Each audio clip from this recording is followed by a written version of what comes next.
देखिए, अपाचे सबसे खतरनाक हेलीकॉप्टर्स में से माना जाता है और सेना को जुलाई में 3 अपाचे मिलने वाले हैं। AH-64 अपाचे जोधपुर में तैनात होंगे और इंडक्शन के साथ ही इनको ऑपरेशनल कर दिया जाएगा। दुनिया के सबसे घातक हेलीकॉप्टर्स में अपाचे की गिनती होती है सर। लेकिन अब ये भी बताइए कि ये जो हम सुनते हैं LCA लाइट कॉम्बैट, AMCA, ये एडवांस मीडियम कॉम्बैट, ये सब क्या होता है सर? और ये कितने तरह के मोटे तौर पर ये जेट्स होते हैं जिसका इस्तेमाल होता है फोर्सेस में? आपको 3 लेवल में जेट्स चाहिए। अच्छा। एक तो आपको चाहिए जो लाइट कॉम्बैट एयरक्राफ्ट हो, जो आपके कैप सॉर्टीज में जो आजकल मल्टी रोल में हो जाता है। अच्छा। और जो आपको इसकी उपयोगिता क्या होती है? इसकी उपयोगिता ये होती है कि करीब उड़ करके हाँ। और आपका जो जहाज जा रहा होता है, अगर कोई आता है तो उसको एंगेज कर। तो सर ये जेवलिन स्टिंग वगैरह का निशाना आसानी से बनते होंगे क्योंकि नीचे उड़ रहे हैं? ऊपर होते हैं जहाज में, लेकिन निशाना आसानी से बन सकते हैं। आपने स्टिंगर मिसाइल्स की बात की, इसी तरह आपने यूक्रेन और रशिया वॉर में देखा था।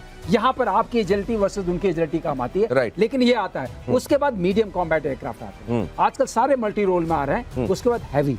तो आप जैसे आपका Su-30 MKI है, it's a very heavy aircraft, लेकिन सुपर मैन्योरेबल। इसको बहुत इंजन पावर है इसमें। अच्छा। इसकी इंजन पावर इतनी कि रफाल से बहुत ज्यादा है। अच्छा। लेकिन रफाल वेट अभी भी ज्यादा कैरी कर सकता है क्योंकि स्ट्रक्चर जो है कंपोजिट स्ट्रक्चर है, नियरली स्टेल्थ है। इसलिए स्ट्रक्चर का वेट कम होने से वो जहाज करीब 9000 किलोग्राम से ये सुखोई जिसकी बात आप कर रहे हैं सर, वो 8000 के आसपास ले आता है। एक मेरे दिमाग में बात आ रही है। सुखोई मैं इसमें बैठ के मैंने सर, मुझे सौभाग्य हुआ है कि इसके कॉकपिट में मैं बैठा। जी एयर मार्शल फिलिप राजकुमार थे और उनके साथ हम सरगोधा के दिनों को याद कर रहे थे। पुणे गए थे आप? जी, लेकिन मैं जब और वहां आपको याद करने वाले, आपने बहुत सारे लोगों को ट्रेन किया है जो आज वहां फाइटर पायलट हैं और आपको याद कर रहे थे बड़ी श्रद्धा के साथ सर। लेकिन मैं ये देख रहा था कि वो जो कॉकपिट है सर, इतनी कम जगह होती है और इतने सारे स्विचेस होते हैं सर। कैसे इतनी कम जगह पे इतना? यहीं पर आता है वो काम जो PABT बता गए ना ये।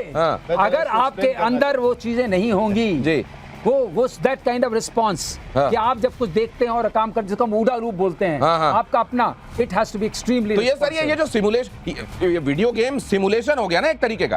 देखिए, फाइटर पायलट या पायलट बनना बहुत डिफिकल्ट मैन्यूवर है। हमारे को बताया जाता है even monkey can fly but you have to come back.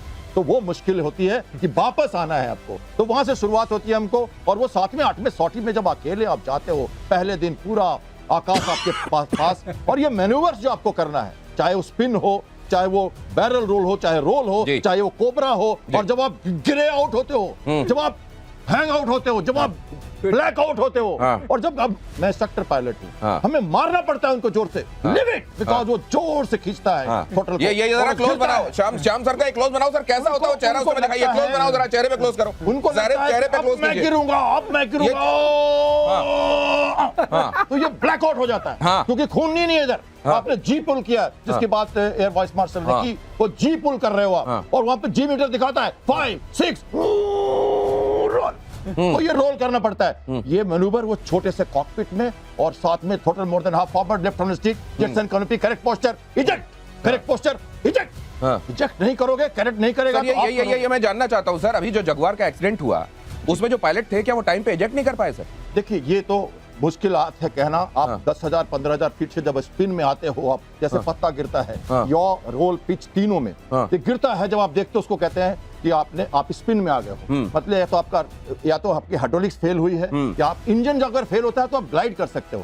Height रहती है 30,000 फीट 40,000 फीट, आप ग्लाइड कर सकते हो। हमें सिखाया जाता है इंजन फेल करके आप कैसे आके लैंड कर सकते हो बिना इंजन के। हर पायलट को एयरफोर्स एकेडमी में ये ट्रेनिंग दी जाती है कि वो 5000 फीट पे आके इंजन ऑफ करता है, ये सिमुलेट करता है और आपको लैंडिंग करनी। अगली खबर बताने से पहले कभी देखिएगा फाइटर पायलट्स को, ये जी को अनुभव करना है। आप सोचिए अगर आप 80 किलो के हैं, अचानक आपको लगे कि आप 720 किलो के हो गए, 9G, और उस समय आप चले जा रहे हैं एक ऐसी रफ्तार में जो हवा से लगभग ज्यादा, आवाज से तो ज्यादा होती है, मैक न जाने कितने गुना रफ्तार होती है उसकी। अगली खबर देखिए, यूक्रेन का पिन पॉइंट अटैक, रूस के रक्षा संयंत्रों पर हमला, रूस की जेट फैक्ट्री पर अटैक, ड्रोन से रूस के ठिकानों को उड़ाया जा रहा है। यूक्रेनी ड्रोन उस संयंत्र पर हमला कर रहे हैं जहां रूस अपने MiG-29 KUB और MiG-29 MM2 लड़ाकू विमान बनाता है। रशिया का प्रोडक्शन सर नेटो से हर एक मामले में, एमुनिशन के मामले में, तमाम मामलों में इतना ज्यादा जी, ये क्यों है सर? ये तो पूरी कंट्रियां लगी हुई हैं अपना 5% और बढ़ा दिया, उसके बावजूद रशिया आगे क्यों दिखता है? देखिए, इनका प्रोडक्शन उतना है ही नहीं। सारे नेटो कंट्रीज, जब नेटो कंट्रीज यूक्रेन को सप्लाई कर रही थी 155 मिलीमीटर के शेल्स, यानी कि फायर करने के लिए मीडियम गन सप्लाई कर रही थी। जितना रशिया एक हफ्ते में फायर करता है उसका 1/3 सप्लाई कर पा रहा था पूरा नेटो शामिल अमेरिका। माय गॉड, इनकी उतनी कैपेबिलिटी है नहीं। तो सर बीच में रशिया के बारे में कह रहे थे कि उसको उत्तर कोरिया से लेना पड़ गया था एमुनिशन, क्या ये बात सही है? नहीं, क्योंकि अब आप मिलियंस ऑफ शेल्स फायर करेंगे तो आप कहीं ना कहीं से तो लेंगे। देखिए अच्छा। साफ सीधी बात है, आप लेते हैं, सब लोग लेते हैं। हाँ। तो जब आप इस लेवल पे फायर करेंगे रोज, आप ये कह रहे हैं कि Russia every week at one point in time was firing between 3 lakh to 4 lakh shells every week. आपने पूरा पहाड़ के पहाड़ काले कर दिया। दिनेश, ये जो गौरव बता रहे हैं, अमेरिका ने एक्सेप्ट किया था कि हमारी सर्च कैपेसिटी नहीं है एम्यूनिशंस बनाने की, हम दे नहीं सकते अनलेस खाली हो जाएं। इसीलिए रशिया का प्रोडक्शन, जो कंबाइंड उनका प्रोडक्शन है, उससे बहुत ज्यादा है। तो क्या ये माना जाए कि आज वैसे सामरिक ताकत में, जज्बे में, अगर कोई देश वाकई सैल्यूट के लायक है मैन्युफैक्चरिंग में और तमाम तरह की निर्भरताओं में, अपनी आत्मनिर्भरता में, क्या वो रशिया है सर? और उससे सीखना चाहिए, ये भी आपसे समझूंगा। लेकिन भारतीय नौसेना की और बढ़ेगी ताकत। डीआरडीओ बना रहा है हाई स्पीड टॉर्पीडो।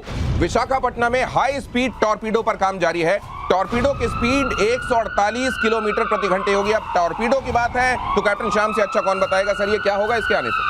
देखिए, टॉर्पीडो जो एक तरह से अंडर वाटर मिसाइल है और ये हमारे सरफेस शिप्स में और हमारे सबमरीन्स में लगी होती है। ये जो है ना, सुपर कैविटेशन के साथ, टेक्नोलॉजी के साथ इसको बनाया गया है। इसका मतलब ये है कि जब ये चलता है तो अपने आगे एक वेपर का एक तरह से अपनी तरफ चारों तरफ एक सर्किल बनाता है और उस मीडियम में, तो एक तरह से एयर के मीडियम में जाता है पानी के अंदर, तो इसकी स्पीड लगातार बढ़ जाती है और ये जाके अटैक कर सकता है उतनी दूर तक। ये क्या कहलाता है सर, ये टेक्नोलॉजी?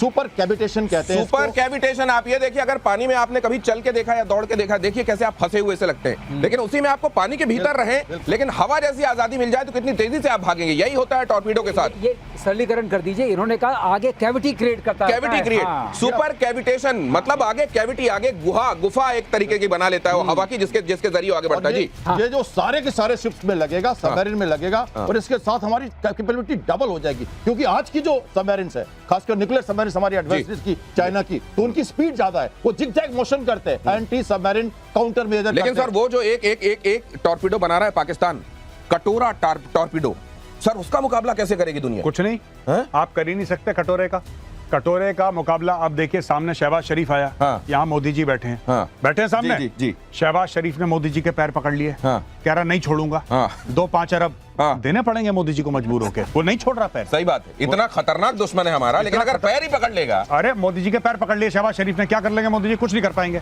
आपको देना पड़ेगा उसको पैसे। सही बात, ये पाकिस्तान का सुपर पावर, यही कटोरे का जवाब है। लेकिन सर एक चीज और है, नहीं, भिखारियों में अब वो वाली भी एक नई जनरेशन 6, जो 6 जनरेशन की बात कर रहे हैं ना, भिखारियों में वो जनरेशन आ गई जो स्टेल्थ वाली, जो एक तो स्टेल्थ है, दिखती नहीं है, समझ में नहीं आता देखने के बाद कि भिखारी हैं, और दूसरा QR कोड साथ में लेके चलते हैं कि अगर सिक्के ना हो तो एक काम करो, इसमें डाल दो कुछ। ये वाली अगली खबर देखिए, इंडियन नेवी की ताकत और बढ़ेगी, 7 मॉडर्न स्टेल्थ फ्रिगेट बनाने की तैयारी।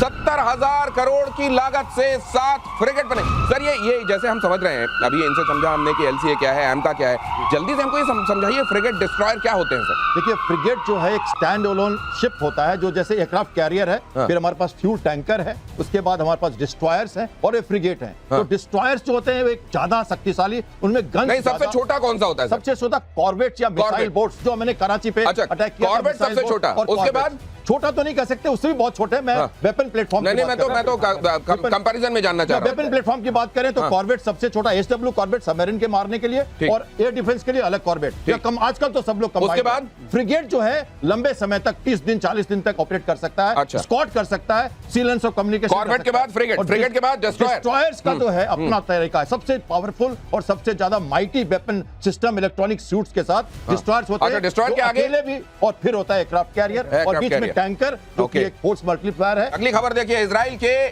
बाचेयाम में बड़ी कार्रवाई, हटाई जा रही है क्षतिग्रस्त इमारतें। ईरानी हमले में इमारतों को हुआ था नुकसान, सुरक्षा कारणों से प्रशासन का बड़ा